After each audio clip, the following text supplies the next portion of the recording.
Now let's get to some of your thoughts on our big story from last night. A proposed property tax increase coming to the November ballot to pay for Portland parks. The proposal, approved by City Council this week, would raise the City of Portland's current parks levy from 80 cents to $1.40 per $1,000 of assessed value. That's a 75% increase.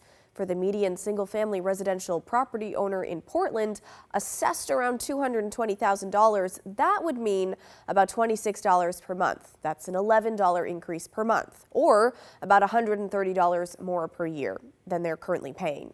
If your property is valued at more than $220,000, that amount could be even higher. The levy, if approved by voters, would last 5 years. The city estimates it would raise about $84 million in the first fiscal year.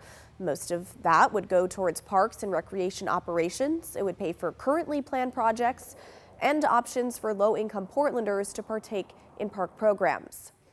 Now, most of the people we heard from in our story last night were in favor of the levy, saying while they're not jumping for joy at the idea of paying higher taxes, they would because they believe parks are an important part of the city. But that's not what a majority of you had to say. We got a lot more emails from those of you against the proposed tax increase than from those of you who are for it. Let's start with Beth, who wrote, "My disability income certainly will not increase by 75%. It is ludicrous to imagine that we can all afford to pay a 75% tax increase. This is a bad faith decision by the City Council." Steve in Beaverton said, "I live in Beaverton. I'm also a fan of Portland. It seems like the proposed parks tax increase is a tough pill to swallow. At the same time, what might the return on investment be for the city's reputation? Hopefully positive." A viewer, Martin, had a similar sentiment, writing, "Who isn't for parks? I love parks. What I don't love is how parks are now funded by special levies.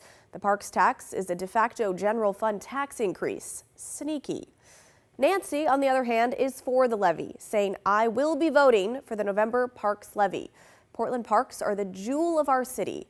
We need to keep our parks available to all Portlanders in better repair and more programming."